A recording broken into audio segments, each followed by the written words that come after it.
On this day in 1504, during his fourth and final voyage to the Americas, Christopher Columbus found himself stranded on the island of Jamaica, facing hostility from the indigenous Taino people. Unlock the pages of history with On This Day, daily doses of captivating events from the past. Hit subscribe and join the journey through time. Cut off from supplies and facing a deteriorating situation, Columbus astutely utilized his knowledge of a forthcoming lunar eclipse on the night of February 29th to his advantage. Aware of the astronomical event, he warned the Taino leaders that his Christian God was displeased with their refusal to provide provisions and threatened to demonstrate divine wrath by making the moon disappear.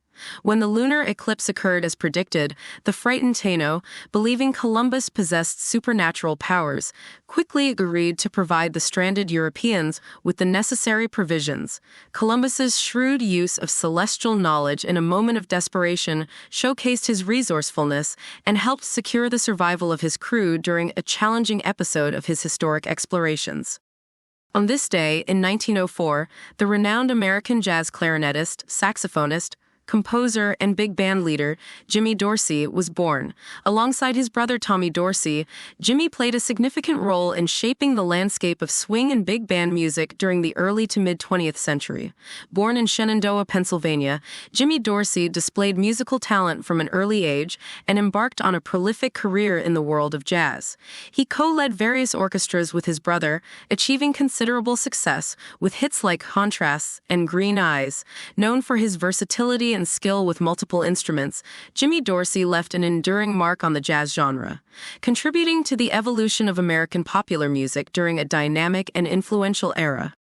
On this day, in 1960, the first Playboy Club, a cultural phenomenon that would come to symbolize the glamorous and sophisticated lifestyle associated with the Playboy brand, opened its doors in Chicago. Founded by Hugh Hefner, the Playboy Club was distinguished by its unique concept of featuring waitresses, known as bunnies, dressed in iconic bunny outfits.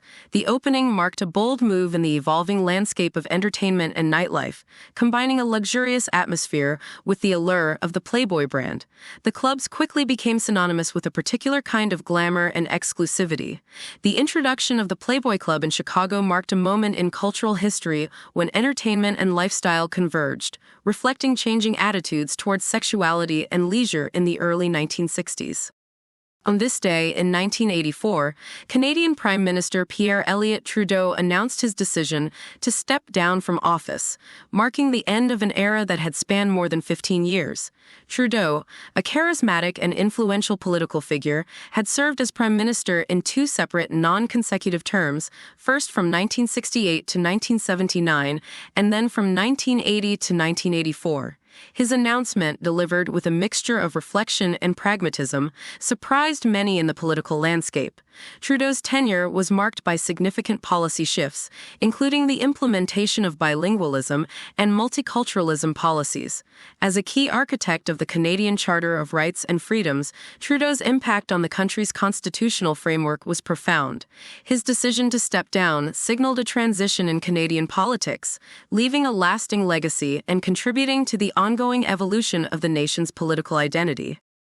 On this day, in 2004, The Lord of the Rings, The Return of the King, directed by Peter Jackson, made cinematic history by winning a record-breaking 11 Academy Awards at the 76th Annual Academy Awards ceremony. The epic conclusion to the film trilogy based on J.R.R. Tolkien's novels received widespread acclaim for its masterful storytelling, groundbreaking special effects, and breathtaking cinematography. The film dominated the Oscars, securing victories in categories such as Best Picture, Best Director, Best Adapted Screenplay, and a slew of technical awards. The unprecedented success of The Return of the King not only cemented its place as a cinematic masterpiece, but also set a high watermark in the history of the Academy Awards, showcasing the culmination of a monumental filmmaking achievement that left an indelible mark on the fantasy genre and the film industry as a whole. Thanks for journeying through history with us on This Day. If you enjoyed the ride, hit subscribe and join us again tomorrow for more fascinating moments. Until next time, stay curious and keep exploring.